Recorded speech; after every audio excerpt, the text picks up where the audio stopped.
This is Monterastelli, and welcome to the Tapping Q&A podcast recorded live to tape from Williamsburg in Brooklyn. This is episode 649, originally aired February 12th, 2025. Hi, everyone. I hope this finds you well wherever you are and whatever time of day you're getting a chance to join me. Thanks for spending a little time with me today. Today, we're going to talk about the rate of healing, the rate of transformation, and the shift that I have gone through over the course of the last number of years as I've approached the work, as I've approached transformation. And one small change that I've made to my work has made a huge difference. And that change is the rate in which I am doing the work. And what I've done is I've actually dramatically slowed down the rate that I am doing the work. And that doesn't mean that I'm doing it less often or I'm doing it for a shorter amount of time, but instead, every single time I sit down to tap, every single time I sit down to create transformation, I'm doing it in a much slower way, but in the process of doing that, I'm seeing better results. Now, if you'd like to be in a circumstance where you can track your results as you tap every single time, take the lessons from previous tapping sessions and bring them to the current tapping session that you are in, I would encourage you to download our free guide, the Tapping Tracker. The Tapping Tracker will show you exactly how I track my tapping sessions every single day. It will teach you to do the exact same thing. If you go to tappingtracker.com, you can download it absolutely free. That's tappingtracker.com. Not only do I think slowing down is so valuable, it is so valuable in the transformation process that I actually have a physical reminder to help myself to do that. Every single time I tap with myself or with a client, I have this little pre-flight checklist that I read. And number 2 on this checklist is ask one more question. And that ask one more question isn't really about ask one more question, but it's the key to me that's telling me to slow down. This is a way that you can slow down. So every single time I sit down to tap, I have started moving slower. And there are 5 reasons why I have actually slowed what I am doing. And some of those are about the moment, and some of them are about moving forward. So reason number 1 that I am moving slower, and when I say moving slower, I mean taking my time, doing more rounds of tapping, looking for more aspects. So the first reason that I've been slowing down is it's just so much safer.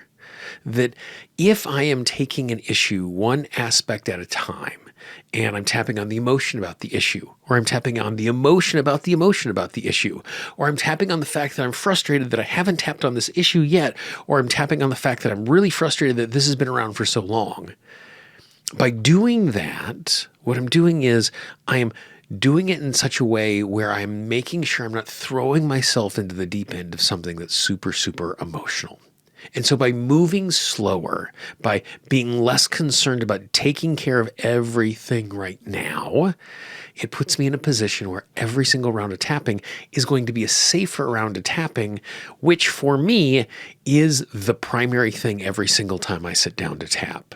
You know, even before I'm looking at results, I'm looking at, am I doing this in a safe way for a client? Am I doing it in a safe way for myself?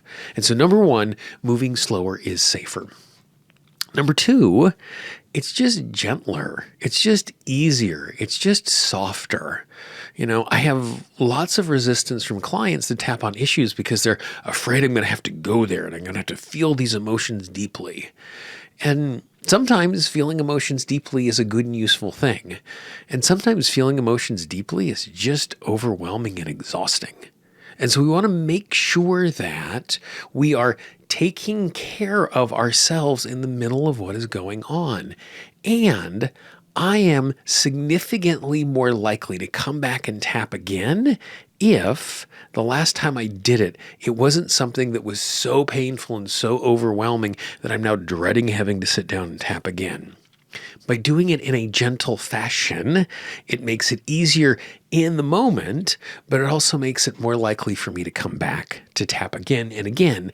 And so it's not about the one round of tapping and the transformation right now, but instead by showing up persistently, I'm going to have much greater change. So it might feel like I'm sacrificing results in the short term, but because I'm tapping more often, because I'm tapping more diligently, the results actually become better. Reason number 3 that I move slower is it tails end off of that gentle peace. That so often when we think of transformation, when we think of tapping, when we think of what we're doing, we're thinking about this moment and the thing that we are going after. And it's great that I'm thinking about this moment and what I'm going after.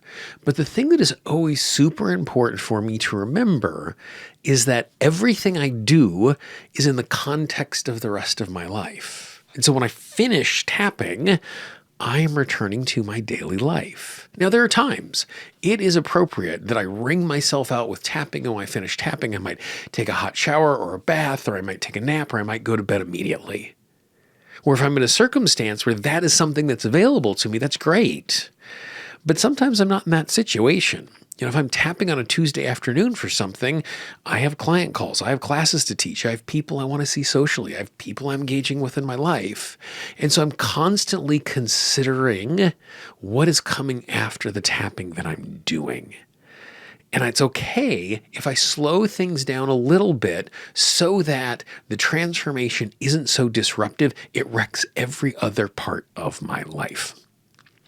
Reason number 4 to move more slow is I am so much more thorough when I am moving slowly. And sometimes it's really, really great to go in and get a root cause and take care of it. And it feels like we've done this really great amount of work. But in some ways, that is kind of like having a really messy backyard of a property that you're taking over, and you go in and there's 2 junk cars in the backyard, and it's like, oh, those are the biggest thing. I'm going to pull those junk cars out of the way. And it makes a really big difference because there's no longer these big junky cars out there. But there's still lots of little things that need to be done to that backyard in order to make it livable, in order to make it enjoyable, in order to make it a place that I want to spend time. I still need to tend to the yard and get rid of the other trash and pull the weeds and do some landscaping and doing all of these small things that are not just the big things. In the moment, removing the big issue that we're dealing with is going to make things feel better because we've released this really big thing. But in order for us to engage with that part of our life, we need to clean up as much of it as possible. Now, as we know, sometimes when I clear one issue, it takes a whole bunch of other issues that are attached to it. But just because that's a possibility and just because I can feel that happening, then I'm in a circumstance where it makes it easier for me to clean up all of these little extra parts so that as I engage and I move forward, I've really gotten this out of the way. I've really created transformation in this life. And so the slower I move, the more detailed it's going to be. I don't know if you've ever traveled a place after a cleaning with someone who's super, super fastidious. I am not a messy person, but I'm not a neat person. And so I can walk into a room and go, oh yeah, that's clean. Or someone else might go, well, did you notice this with the pillows? Did you notice this with the papers? And look, let's run our finger along here. Being that sort of thorough makes it so that we are much more likely to have something that we really, really like. And reason number 5, and I think this is the most important one, it is really easy for me to misunderstand what is the most important thing for me to be going after.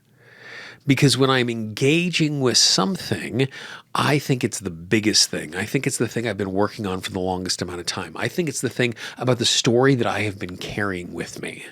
I have clients come to me all the time, and it's a useful jumping off point. They're like, Gene, I want to tap on this issue, and the reason why I have this issue is this is the thing that happened to me in the past.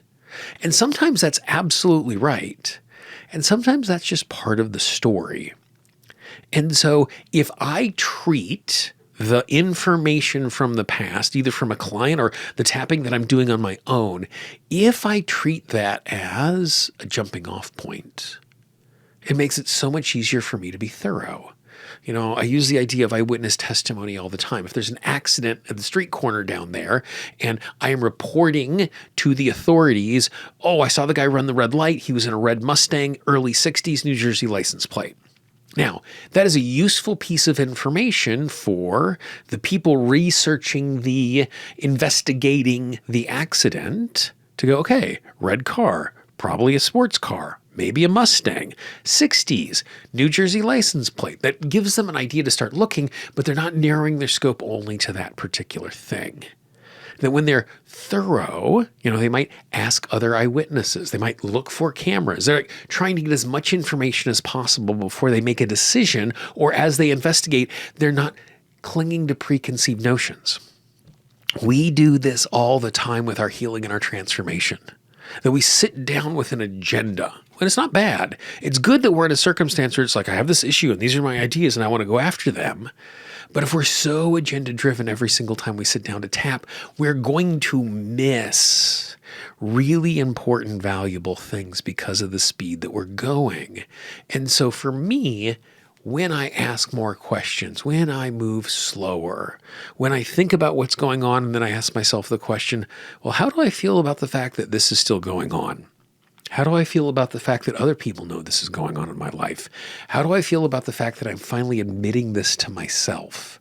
All of those emotions around the issue are part of what I'm struggling with. Because when I have a struggle, if it's a struggle that I'm embarrassed by, I'm not just dealing with the struggle, I'm also dealing with the embarrassment. And for me, it's easier to deal with the struggle if I deal with the embarrassment first. And so by moving slower, moving more thoroughly, I'm going to more likely find my way to the thing I need to be tapping on next. Because it's not about finding the one thing to tap on, it's about finding the next thing to tap on, which is the next thing to tap on, which is the next thing to tap on, and allows me to move in a way that creates that sort of transformation. Now, with all of this being said, there is a part of you, as you listen to all of this, that is resisting this. Not because you think I'm wrong, and maybe you think I'm wrong, but more than likely you're resisting this because every single one of us, when we sit down for transformation on some level, we want total, eternal, instantaneous transformation. Every single time I do something, that's what I want. If it's tapping or otherwise, I want total, I want eternal, I want instantaneous. I want it all to be taken care of right now. And if I'm saying, well, I'm going to move slower, it can feel as if I am lowering my standards. If I want to move slower, it can feel as if I'm trying to disengage from really being invested in what's going on. But for me, it's just the opposite. So the last thing I want to do as we talk about doing this slower is I want to take a moment and I just want to tap to give us permission to move a little slower. So tap on the side of the hand, take a nice big deep breath. And what you're going to do is you're going to move from tapping point to tapping point, just repeating after me. If you can do it out loud, I would encourage it, and tap on the point that makes the most sense for you. I recognize the fact that I don't want to be in pain. I don't want to be in suffering. That I don't want to be in struggle. And I just want to be on the other side of what I'm dealing with. And because that is the case, there is a part of me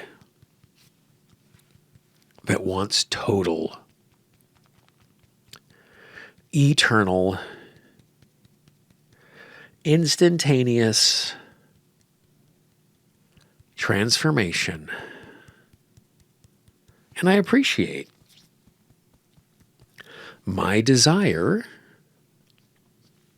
to have exactly that. But I also recognize the fact, even though it feels like I'm moving slowly,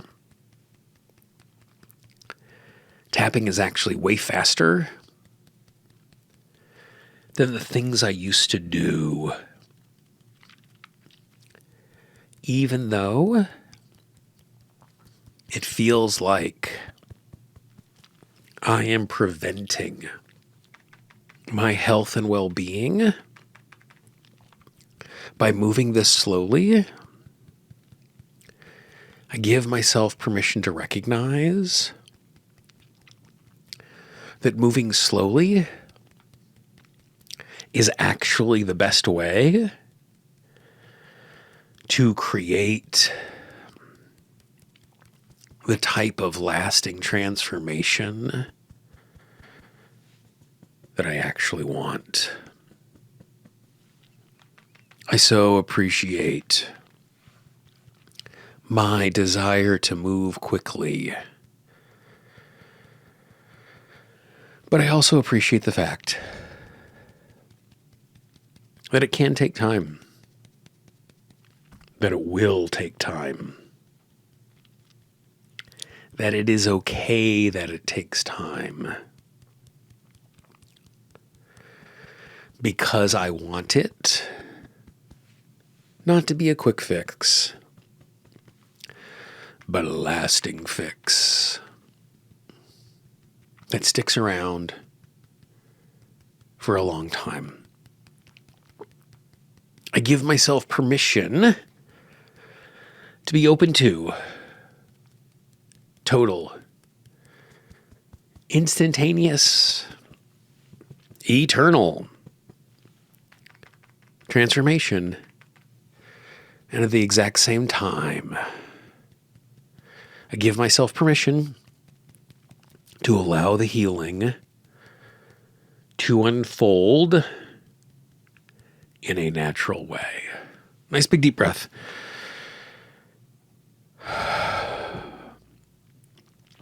So you might consider starting the next time you sit down to tap, doing a little tapping exactly like that. You can tap along to what we did right there, or just tap to something similar, but it will put you in a position where you appreciate what's going on, which is going to make it easier for you to heal and transform. I so appreciate the desire to want to be healed and happy and pain-free and transformed in this moment. That's what I want for myself as well. And I'm allowed to be frustrated by the fact that it's a process. But when I recognize it's a process and I let the process unfold in a healthy way, it is gentler in the process. It is more thorough in the process. The transformation is deeper and the transformation is longer lasting. So I hope you enjoyed that. If you know someone in your life who would appreciate a little instruction like this, please pass it along. We always joke about the fact that our marketing budget is your word of mouth. Don't spam your inbox, but there might be one or two people in your life who would really appreciate this today, and it would mean the world to me if you passed it along. The highest compliment you can pay me in my work is to recommend it to a friend. As you look at the screen right now, you can see the entire playlist of all of the past Tapping Q&A podcasts. Click on that list, dive in. There's over 175 hours of free training waiting for you today.